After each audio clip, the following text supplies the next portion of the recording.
Shema Yisrael, Adonai Eloheinu, Adonai Echad. Bezat Hashem, we continue back to the yeshiva, the third aliyah of Parashat Mezorah. No, the fourth one actually. Today is Wednesday, right? So the fourth aliyah of Parashat Mezorah. It's also in the same chapter, chapter 14. However, it starts in Pasuk 33. וידבר אדוני אל משה ואל אהרון לאמור, השם spoke to Moshe and Aaron saying, כי תבואו אל ארץ כנען אשר אני נותן לכם לאחוזה ונתתי נגע צרעת בבית ארץ אחוזכם. So now we have actually the original way the Mezorah starts. The Mezorah does not inflict the person. It starts from the house, goes to, if a person doesn't learn his lesson, he will go to his clothing. If he still didn't learn his lesson, then it will go on his body. But in the Torah, it's written the other way around. When Hashem is giving you a rebuke, Hashem giving you a rebuke to a person who talks evil about other people, he wants to attack him first to make sure that that's going to stop immediately. Okay? So now the Torah is going to enumerate...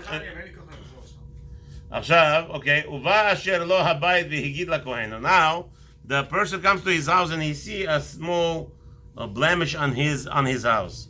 What does he have to do? He has to go to the Kohen and invite a Kohen to his house to see what it is. And then what happens is, before the Kohen comes, the Torah tells us, they have to clear out the house from all the utensils, from all that is tangible, anything that's movable. Okay, before the Kohen comes to the house. And then, after they clear out the house, the Kohen comes, the Torah tells us, and the Kohen sees this nega, he sees this blemish on the house, and it's a nega on the walls.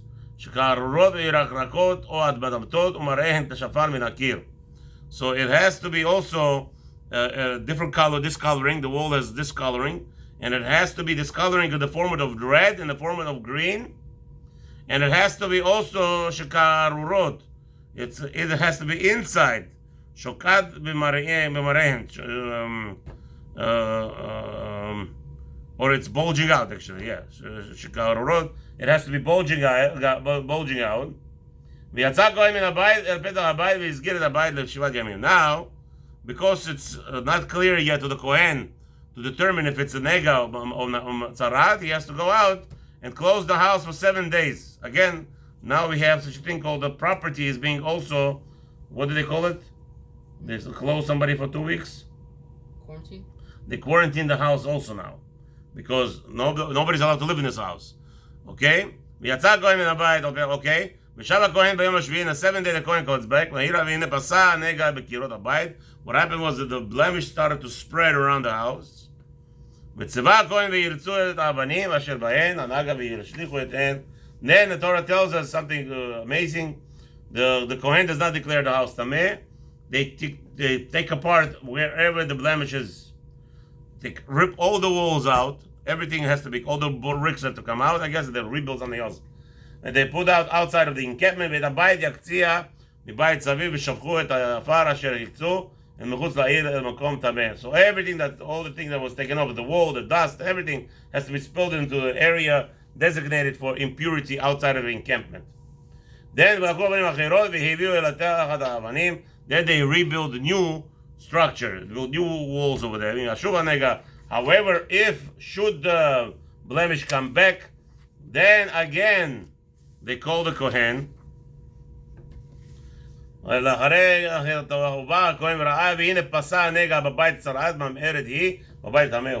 the Kohen sees this blemish. So what again? First time he does quarantine. Second time the Kohen comes, they take apart the bricks, rip out the wall. The third, now that the Kohen tells him to rebuild the new structure, new walls, the guy did it. The person did exactly what the Kohen had, and all of a sudden now again the tzarat appeared in those bricks. Now the Kohen declares this house impure. Now, it's not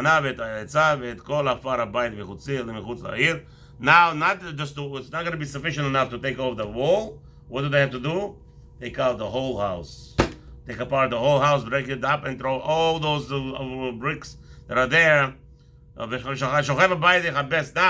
are the rules related to an individual who is in that house, who goes into that house after the Kohen declared it tameh? The person becomes tameh when he goes in there. Everybody who sits there has to go to mikveh.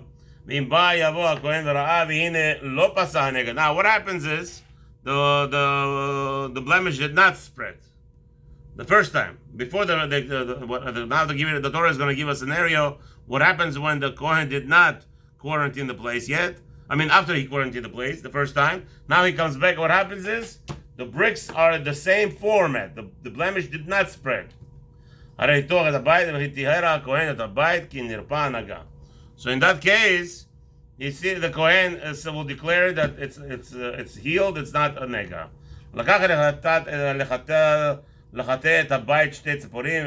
Now, in that case, where the house was declared pure after a week after the quarantine, in that case, the person brings in a sacrifice that he had to be ended up bringing a Kohen, and the whole make the story out of it. We'll discuss in a second what was happening here, what's the whole point of it. One of the points that at least that plays out, he brings a bird, two birds, one of them he shechts, again the same rules, and as we talk about Mezorah, where he shechts one dipped inside the blood with the water and everything, and then he sends out that bird alive.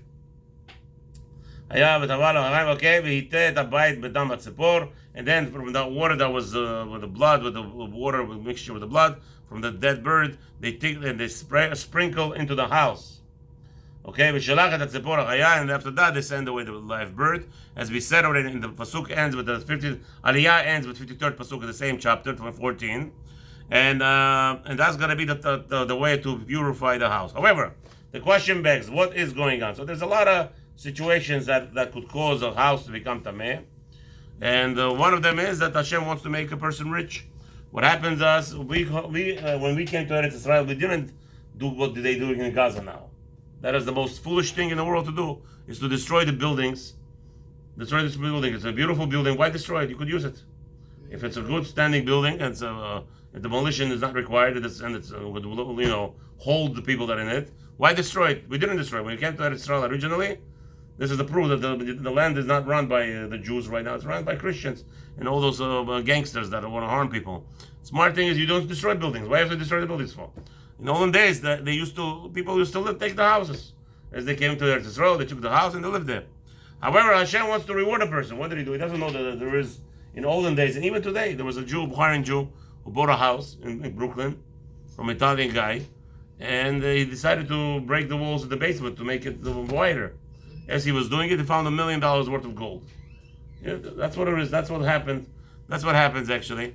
That one of the scenarios is that Hashem gives a tzarat, gives a blemish onto the house. They take off the wall, and all of a sudden they see what? A beautiful chest of gold and jewelry and whatever that was hidden there.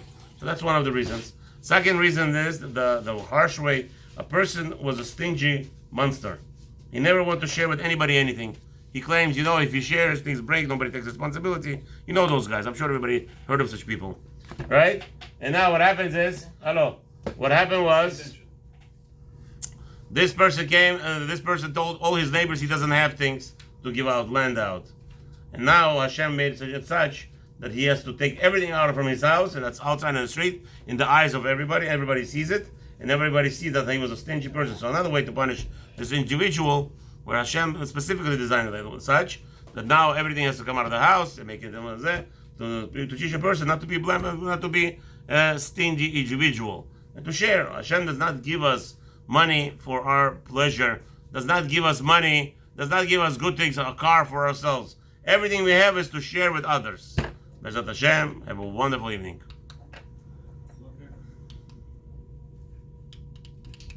You tapped into my phone again? Being lazy, turn off yourself.